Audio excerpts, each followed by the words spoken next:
Ay mga ka-friendship, gusto nyo bang maging successful pero until now, wala pa rin nangyayari? Baka may mga lies ka ng pinapaniwalaan tungkol sa tagumpay. Ano po yung mga lies na ito?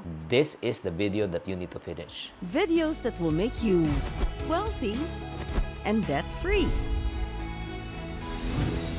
Hi there, this is Chinky Tan, your pambansang wealth coach. For today, we are going to talk about success. Alam mo, lahat po tayo gusto natin maging successful sa buhay. Do you agree? Type agree sa comment section if you agree. Ang success po naman syempre, yung definition natin ng success, iba-iba yan. Success for some people is to have more time with family. Success is to be able to provide for the needs. Success is to buy a house. Success is to travel. Kung ano man yung definition mo success, wala tayong pag-aawayan dyan or let's say pagdedipatehan dyan. Pero, ang isang malaking katanungan until this day, bakit hindi mo pa na-achieve to? Baka may mga maling paniniwala po tayo. So, in this session, I want you to write down and then reflect, okay, kung ano ang mga lies that we are believing about success. Number one, lie probably that you believe is success is only reserved for the lucky or the privilege. Ay, mas ano lang yan, sinuwerte lang yan. Oo, sinuwerte lang talaga yan.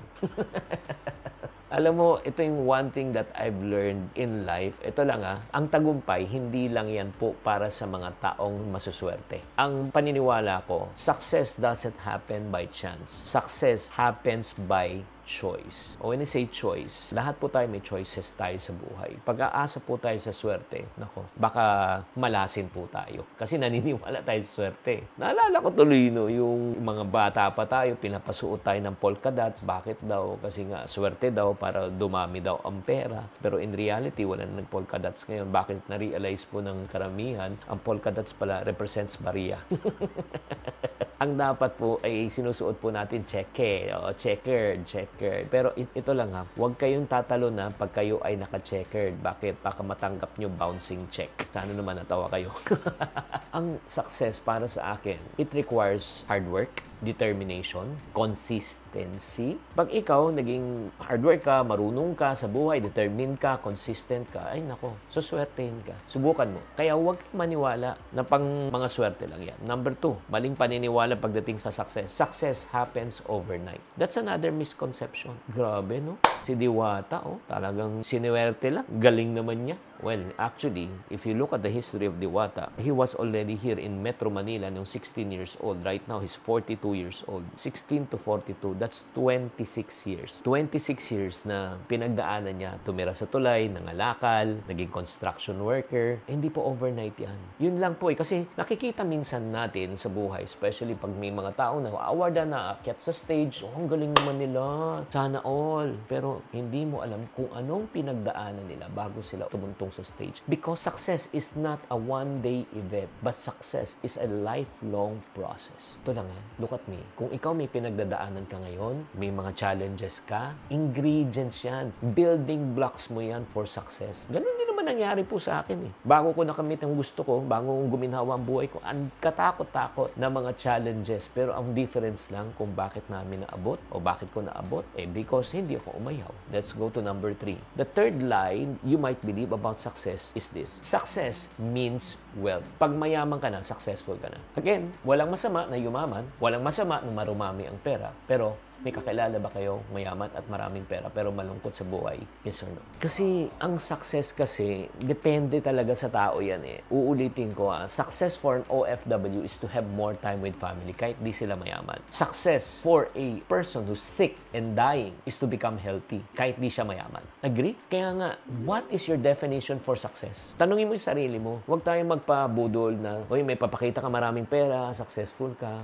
Oo. Hindi. Pag mali ang perception natin success, malungkot. Alam mo bakit? Pag naabot mo na yan, tapos na-realize mo, malungkot ka pa rin. Kaya nga, I always tell people, some people, they climb the corporate ladder of success. They will do everything, step on people, para umabot lang on the top. When they reach the top, they realize the corporate ladder of success is facing the wrong wall. Malungkot sila. Fourth lie about success is this. Success is self-made. That's another misconception. I am self-made man, self-made woman, self-made millionaire. Alam mo, ito. There are two important important factors that you forget. Number one, no man is an island. Hindi ka pwedeng maging successful pag walang tumulong po sa inyo. Imagine mo, magpatakbo ka ng isang multinational company. Ang laki ng kumpanya mo, ikaw lahat ang gagawa. You need people. You need a team. Right? You need people to believe in you. You need your partners. You need your suppliers. So you are not a self-made person. People helped you. Number two, apart from God, we are nothing. You can only declare that you are really a self-made person if you do it alone, plus you don't pray. Pero pag ikaw nagpe-pray ka kay God, Lord, tulungan mo naman ako. Ibig sabihin, hindi ka self-made. God made ka. God opened the doors and opportunities for you. And likewise with me, I cannot declare that I'm a self-made person because I have people who help me. Without Francis Kong, I won't be here. Without Randy Santiago, I wouldn't have the name of Chinkitan. Without Direct Mike Rolon Makiling, I won't have a career in showbiz. Without Direct Joey Javier Reyes, also, wala ako. Sila ito, taong naniwala sa akin, nagbigay sa akin ng break. Kaya nga, kailangan mo ng tao. You are not self-made. Number 5, lie that we believe about success. Success is a destination. May fixed endpoint, may hangganan. No. Ito lang when you say that success is a destination, okay lang. Ito yung mangyayari niyan. When you are a fruit, prutas ka. Pag nahinog ka, what's the next stage? Mabubulok. You will be rotten. So, ang success, it's not a destination. It's an ongoing journey of growth, learning, evolution, innovation, changing. Agree? Malalaman mo ang tunay na isang taong successful, hindi yung nung umakyat sa stage. Paano niya na-sustain? Paano pa niya napalaki? Yun ang tunay na success. I hope you are learning from this session. If you are learning in this session and I want to know kung nandito ka pa, type learning right now. Let's go to number 6. Lie we believe about success. Success requires sacrificing happiness or well-being. Oo, talagang wala kang buhay, wala kang life, hindi ka mag-enjoy. Yes. In the initial stage, yes, wala kang buhay, wala kang time, talagang you will work hard. Pero darating ang panahon, maniwala ka, magkakaroon ka na ng time, ng pera, at magkakaroon ng freedom. Bakit? Syempre, nagtanim ka eh. What you sow is what you reap. Always understand the law of opposite. What do you mean by the law of opposite? The short-term effect is always the opposite of the long-term effect. If you play now, wala kang ginawa, enjoy ka ngayon, you will what? Suffer later. But if you pay now, you will enjoy later. Diba? Tama mali. Pag wala kang tinanim, wala kang aanihin. Alam nga na, wala kang inipon, magkakaroon ka ng retirement fund. Imposible yun. Kaya nga, for the short term, yes, may sacrifice. Pero in the long term, may ginhawa. Number 7 lie about success is this. Success is measured by what other people say and think. Kung gusto mo lang sumikat, recognition, para matanggap ka, maniwala ka, darating ang panahon, may mas gagaling pa sa'yo, may mas sisikat pa sa'yo, may mas yayaman pa sa'yo. The reason why you want to become successful, it's not to live to the expectation of others. The reason why you want to become successful because you want to live to your own personal expectation. I-define mo ang success para sa'yo. Hindi kung sinasabi, ikaw, bakit wala ka pang ganito? Ilang edad ka na? Hindi. Kung happy ka ngayon sa sitwasyon mo, ba't kung pipilitin na ipamuhay ang buhay ng ibang tao? Meron ako sariling kagustuhan. Alam mo, ito lang po sabihin ko po sa inyo. This is not an accident that you're watching this video. Kaya nga alam mo na stress ka sa buhay. It's because you are trying to live off the expectation of others. And you will never meet their expectation. Ang importante is this. Alam mo kung anong gusto mo sa buhay. Number 2, wala kang tinatapakan na tao. Number 3, you please God in your life. Alam mo, the only person that you need to please in this world is no other than God Himself. If you please God, everything follows. And another thing, ito yung last. Success is guaranteed with the right strategy or formula. Basta malaman mo yung sikreto, apply mo, ito lang. That's another misconception. Bakit po? Papaliwanag ko. In my years of doing business, gagawa kami ng plano sa negosyo. Ito, gagawin natin, ito yung strategy natin. Alam mo, maganda yan sa papel. Pero pag in-execute mo na, nagbabago siya. Gusto mo mag-guarantee ang success? Yes or no? Type yes kung gusto nyo. You can only guarantee success if you are willing to adjust, adapt, and change. I will repeat. If you're willing to adjust, adapt, and change. Kung walang nangyayari, kailangan mag-adjust. Kung walang nangyayari, kailangan mag-adapt. Pag walang nangyayari, kailangan magbago. For things to change, you have to change. For things to get better, we have to be